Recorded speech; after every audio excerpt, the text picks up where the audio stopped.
Dr. Neelam Srivastava, whom I know since long. इसी number पे message रहता है, मैं आपको लिंक भेज रहा हूँ, उससे ज्वाइन करिए, ठीक है? कुछ टेक्निकल इशू की वजह से। As you can see, the title of my talk is Green Synthesis and Applications of Nanomaterials. ये जुड़ेंगे। You see that nanomaterials, in the name of nanomaterials, are not known previously, but people were using nanomaterials in different forms.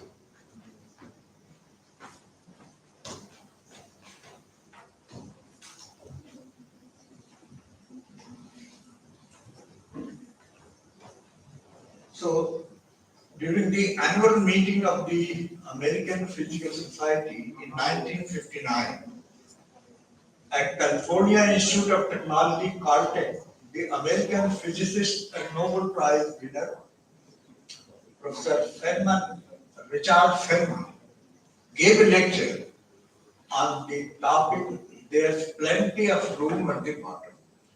That was the beginning of the terminology nanomaterial, nanoscience, nanotechnology, and after that, there was a great revolution in the field of nanoscience and nanotechnology. As I pointed out, that nanomaterials were known, but not in the name of nanomaterial. This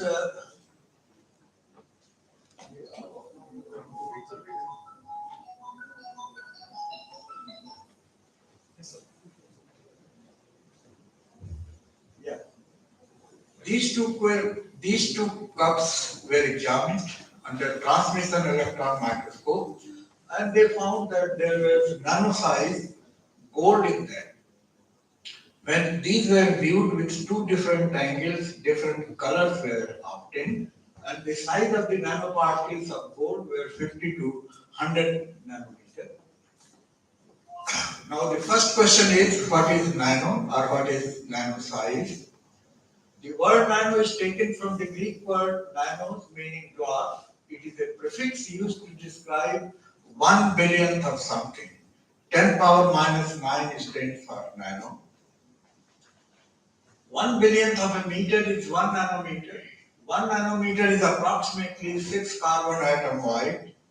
Size of hydrogen atom is about 0.1 nanometer.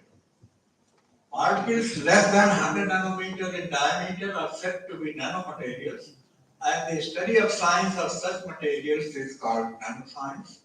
Nanotechnology is the design, characterization, production, and application of structures, devices, and systems by controlling shape and size at nanometer scale. Now, the definition of nanomaterial is generally given as that particle size less than 100 nanometer are considered to be nanomaterial. The reason being, there is no theoretical justification for the limit of 100 nanometer. Statistically, it has been found that when the size goes below 100 nanometer, there is a drastic change in the property.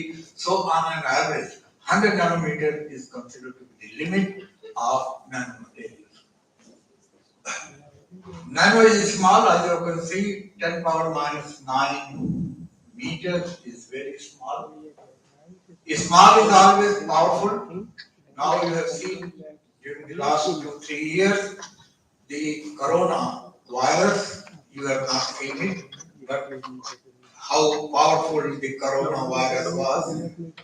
So small is powerful, small is sustainable, small is for excellent performance, small rules the large.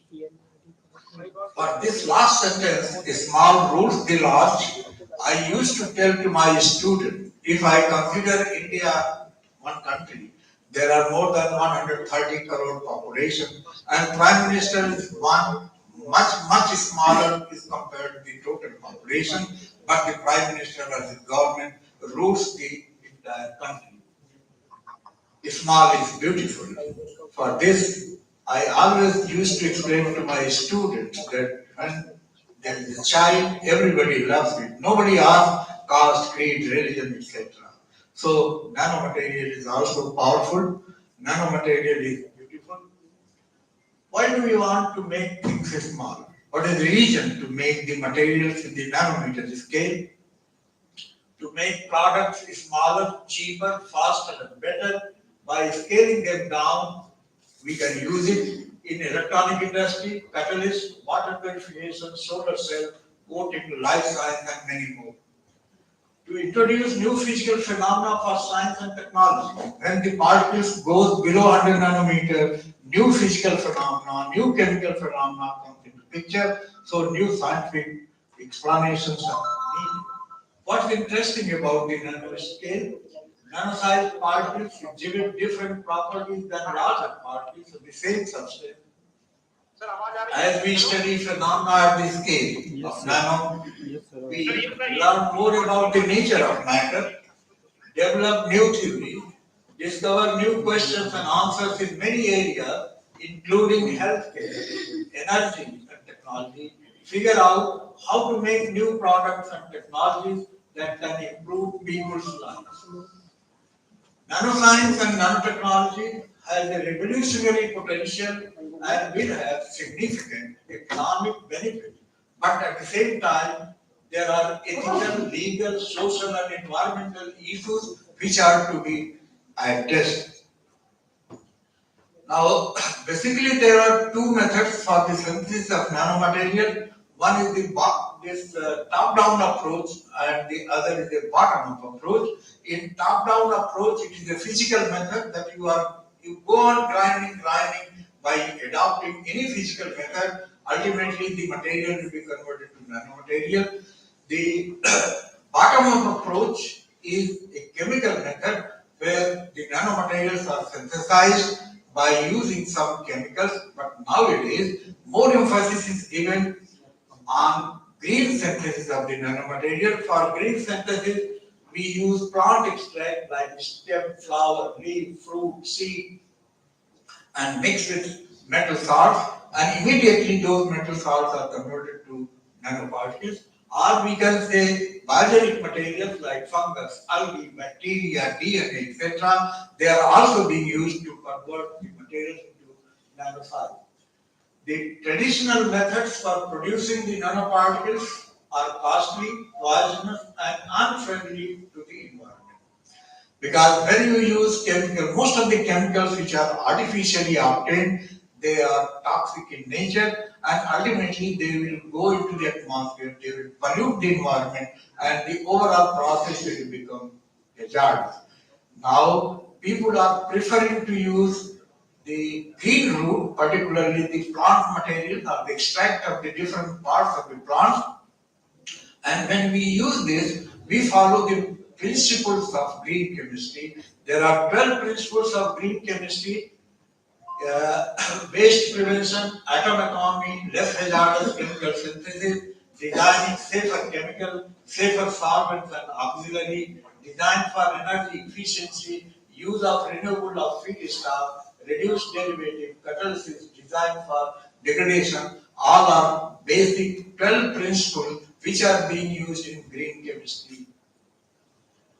Now, synthesis of nanomaterials by using plant extract, you can take any part, stem, root, leaf, flower, seed, or any other part of the plant, take out the extract, mix with the metal salt, and stir it slowly. It will immediately convert the metal into nanomaterial.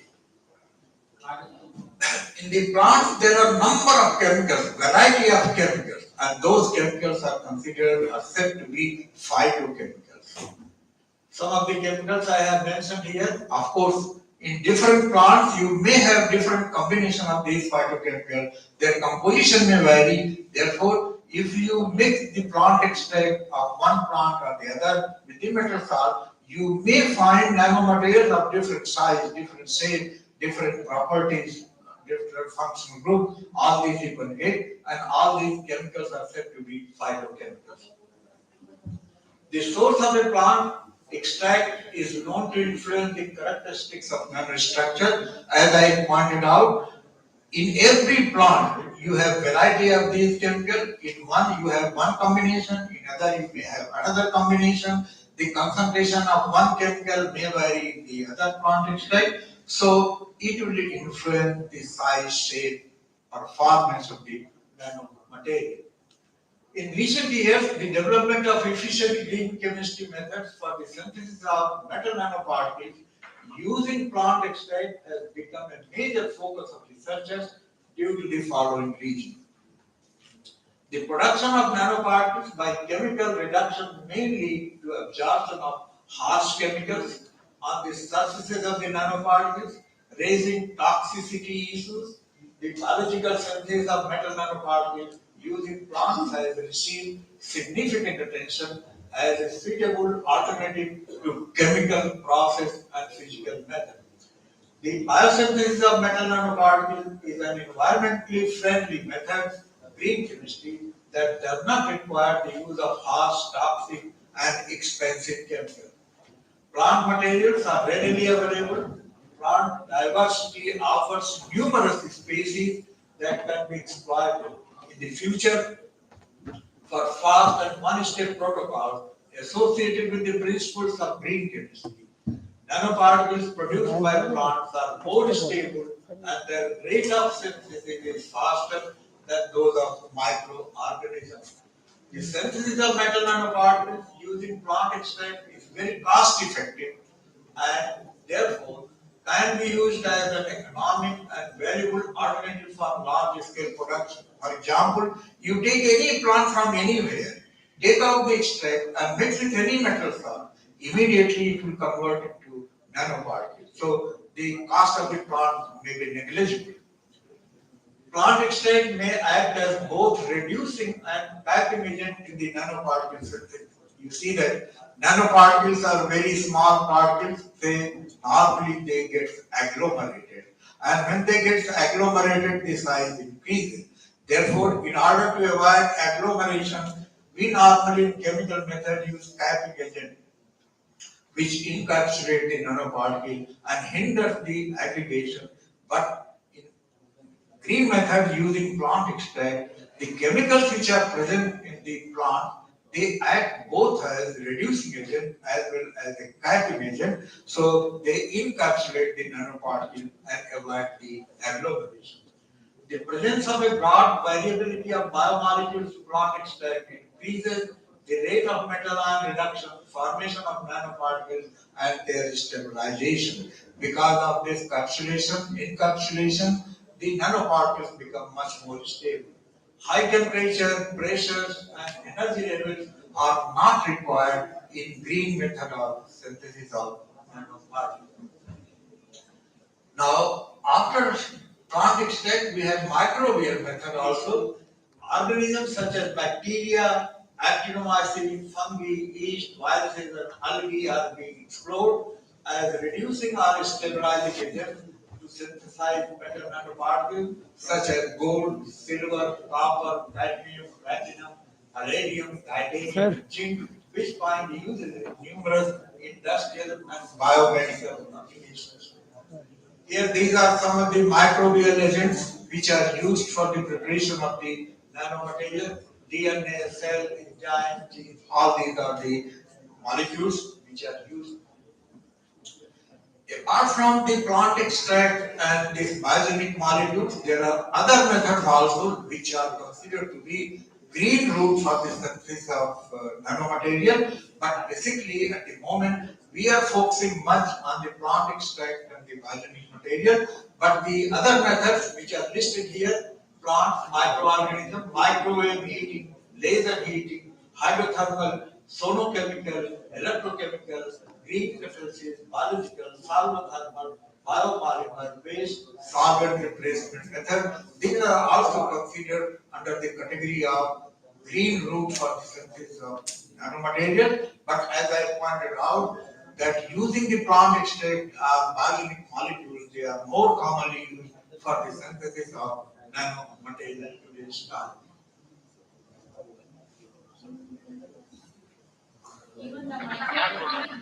Yeah, microwave heating, because nothing is going out and it is very fast.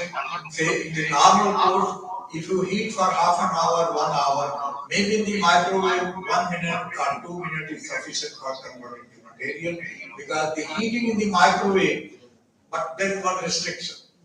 In microwave heating, the material must have a dipolar character. That is the main criteria for microwave heating. And in microwave heating, heating starts from inside to outside. Whereas in conventional heating, heat starts from outside to inside, so it takes time. Metal particles. Pardon? Microwave, we cannot put metal inside. No, as such we don't put metal. Yeah. But in some cases, say polymeric material or other material. Advantages of green synthesis: self-reducing and typing agent, low cost, energy saving, ambient environmental conditions, and eco-friendly, non-toxic chemicals are obtained from plant extract. Typing agents, as I pointed out, these phytochemicals which are present in the plant extract, they act both as a reducing agent as well as a typing agent. Here I will show you.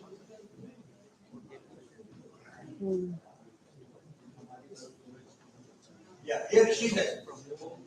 If you have a biogenic type see that different type of functional groups. If you use one plant extract, you may have one type of typing agent.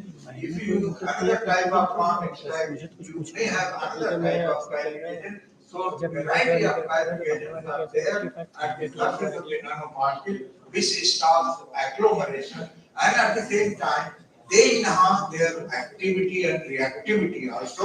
Because of these typing agents and different functional groups at the surface of the nanoparticle, the nanomaterials may work as anti-inflammatory, antimicrobial, anti-cancer, anti-diabetic, drug delivery, wound healing, tissue engineering, gene delivery, bioimaging, diagnostics, and many more applications are there because of these typing agents and functional groups.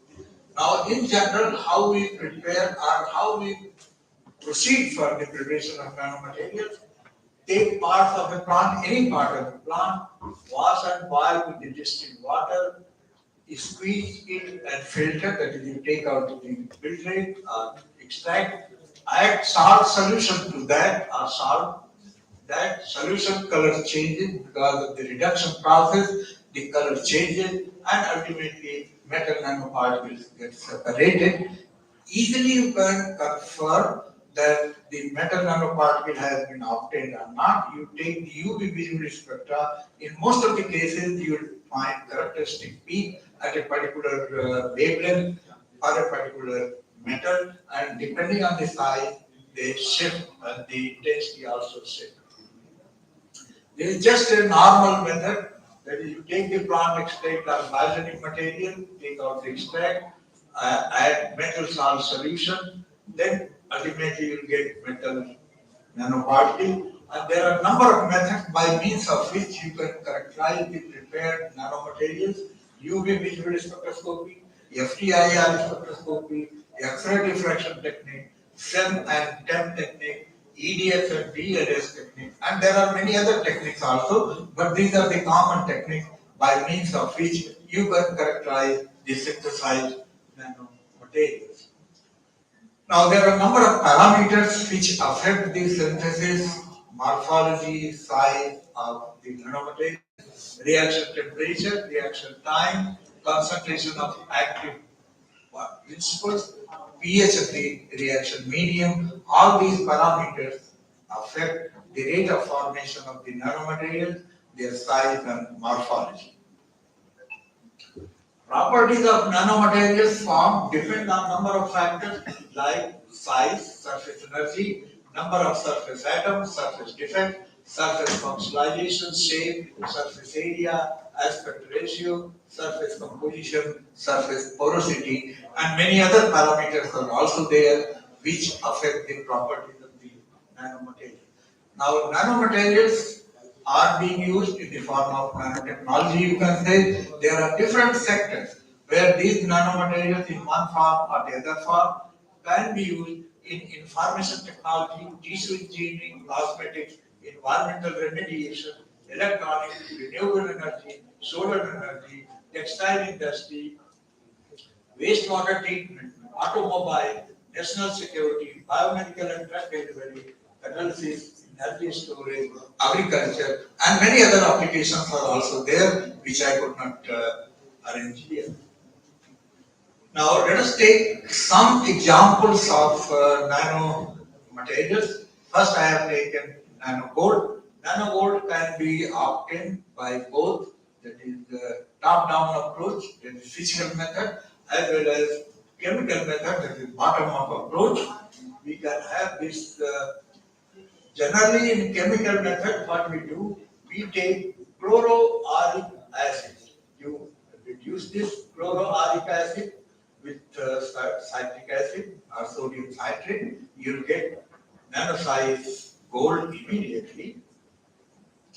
You can adopt green root. You take any plant extract, any part of the plant, mix with the chloroauric acid, you'll get gold nanoparticle. It is much convenient, cheaper, economical, and safer. You can use biogenic materials, and depending on the biogenic material, you can have nano triangles, nano rod, nano spheres, nano stars, nano square. That is, the size and shape and the morphology of the nanomaterials of gold varies depending on the type of the biogenic material which are using for the synthesis of the gold nanomaterial. You can have different structures, different type of nano gold. These are the transmission electron microscopic and scanning electron microscopic picture of golds having variety of structure and morphology as observed under transmission electron microscope and scanning electron microscope. Now, gold nanoparticles can be prepared by using plant extract, as I pointed out. You take seed extract, bark extract, gold plant, leaf extract, fruit peel extract, and biological derivatives also. And it can be used as a catalyst, antidiabetic, sensor, photocatalytic, antioxidant, antifungal, antibacterial, anti. I'll just show you one simple slide for the importance of gold. Now, before the discovery or before the concept of nanomaterial came into existence, nobody could believe that gold can have color other than golden yellow. Golden yellow is known since ages. You see that the macro-sized gold, it has a face-centered cubic crystal. Its melting point is 1064 degrees centigrade, and color is golden yellow. But when you convert it into nano dimension, its the structure changes, hypocyhedral, and depending on the size, the melting point changes, color changes, absorption maximum changes. If it is 1 nanometer gold, then melting point comes from 1064 to 700 degrees centigrade. The lambda maximum comes 420 changes, color becomes brown yellow. Instead of golden yellow, it becomes brown yellow. If it is 20 nanometer, the melting point decreases to 1000, lambda maximum increases to 521, and the color becomes red. Similarly, if you go on changing the size, the color, melting point, absorption maxima all gets changed. The particles are so small in the narrow range that electrons are not free to move about as in bulk gold, and the movement becomes restricted. As a result, the particles interact differently with light. Because you see that the color which you see or which is observed, it is because of the interaction of the light with the electron. Now let us come to silver nanoparticle. Silver nanoparticle, if you mix sodium borohydride, immediately you will get, but sodium borohydride is a chemical compound, it may be harsh. Now there are green synthesis method. You take neem leaf, and in the neem leaf, some of the important phytochemicals are terpenoids and flavonoids. They act as a reducing agent. So you mix the leaf extract, neem leaf extract with silver nitrate solution, you will get silver nanoparticle. Depending on the concentration of the silver nitrate, depending on the concentration of the extract, different colors are obtained, different colors are indicative of different size of the nanomaterial. Here also you can see another plant, and here you can have different. The mechanism of formation of silver nanoparticles are here, different phytochemicals are here. When they act as a producing agent, you mix with silver nitrate, where silver is in the +1 state, it is converted to silver 0 state, that is silver nanoparticle, and then the capping agents encapsulate the surface of the silver, and then they stabilize the nanomaterial. Silver nanoparticles can be used in different sectors: healthcare products, consumer products, food processing, electronics and instruments, environmental health energy, other applications.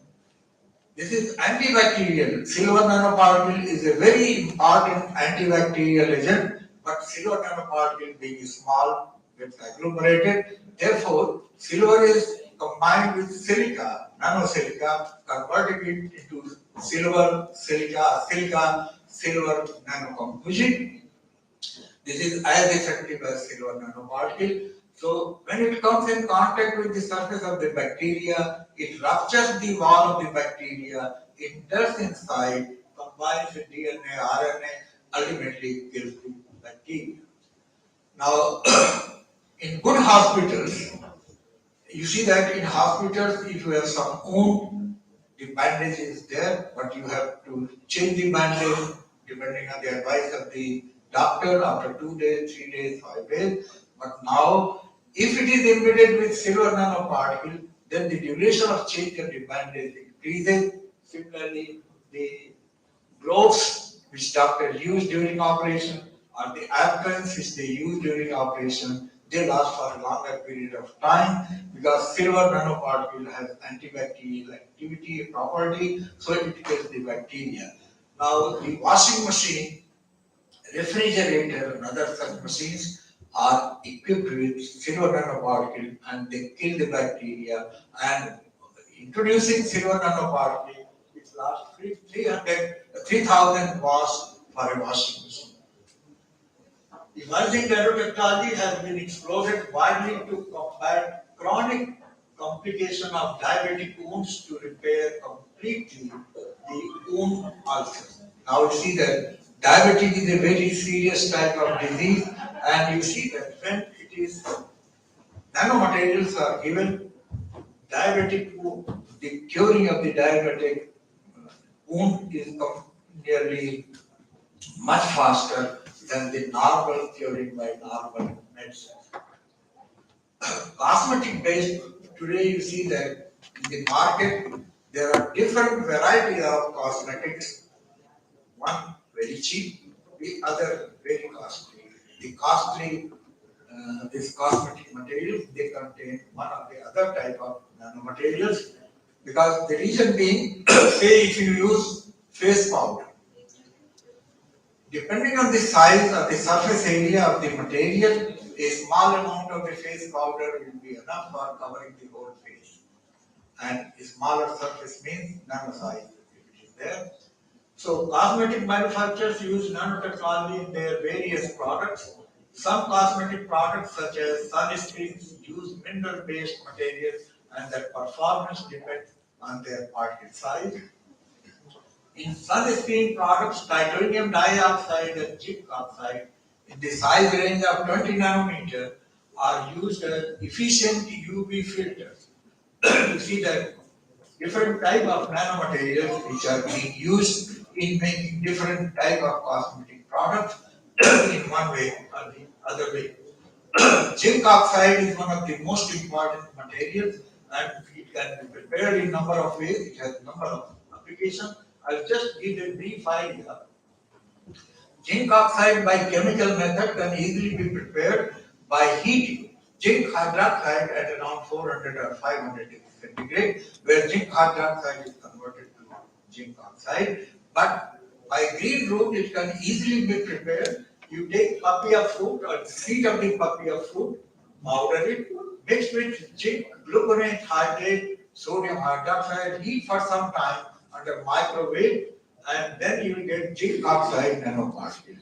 In order to confirm whether zinc oxide nanoparticle has been formed or not, you take the X-ray diffraction pattern and compare with the known Yeah, diffraction yeah. pattern हाँ, of the भी zinc वो भी oxide. ज़्यादा। So the X-ray diffraction pattern is here. Yeah. Transmission OTP जाता electron है, sir के microscopic ID। picture of the zinc oxide is here, which confirms the formation of zinc oxide. From here, X-ray diffraction then you can determine the size. From X-ray diffraction, by using Scherer formula, you can determine the crystallite size.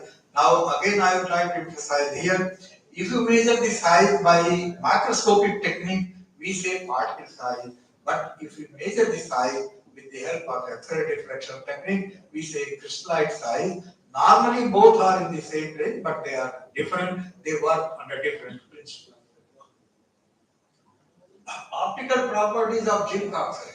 Maybe 10 years before, you might have seen that the cricketers' faces used to appear white because they used to have zinc oxide paint on their surface.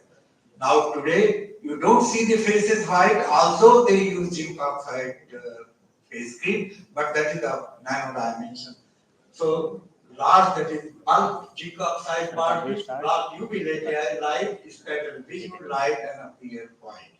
But nano-sized zinc oxide particles block UV light so small compared to the wavelength of visible light that they don't scatter it and appear clear.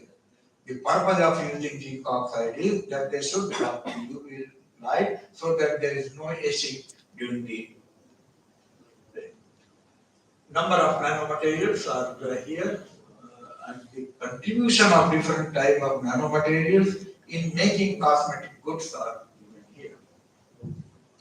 Zinc oxide supplement to catfish. You see that fish is one of the most important food material all over the globe, and we performed some experiment by giving nano-sized zinc oxide to catfish. Here is the catfish. What we did, we gave normal feed to the catfish and then started mixing in certain ratio the macro-sized zinc oxide and the nano-sized zinc oxide, and you see that after 6 weeks the optimum limit was 1.2 gram per kilogram of the conventional feed, and the growth rate, weight and the growth rate was maximum when we gave 1.2 gram per kilogram of the feed. So by giving this, although we did not measure the toxic effect of zinc oxide on the body of the catfish, but we simply measured the length and the weight of the catfish, and we found that it was 1.2 times higher than the normal. Green synthesis of magnetic iron oxide nanoparticles and their application. You see that iron is a magnetic material, so it is being disciplines, number of places. What we do, I will just show you. Take ferrous salt and ferric salt, mix in proper ratio, stir it, add plant extract, drying of the precipitate, and calcine it. On calcination, you will get magnetic iron oxide nanoparticles, and this magnetic iron oxide nanoparticle is a very good adsorbent for the removal of the dyes from the water. Dyes are one of the most toxic pollutant in water. Therefore, magnetic materials like iron oxide, they remove the dye easily. Take the UV visible spectra, you see that as a function of time, the intensity decreases. So depending on the pH, depending on the dose of the adsorbent, depending on the dose of adsorbent, the adsorbent, this and adsorption technique for the purification of water is one of the cost-effective and efficient method for the purification of water. And nanomaterial and nanocomposite, they are being frequently used. Advantage of iron oxide nanoparticle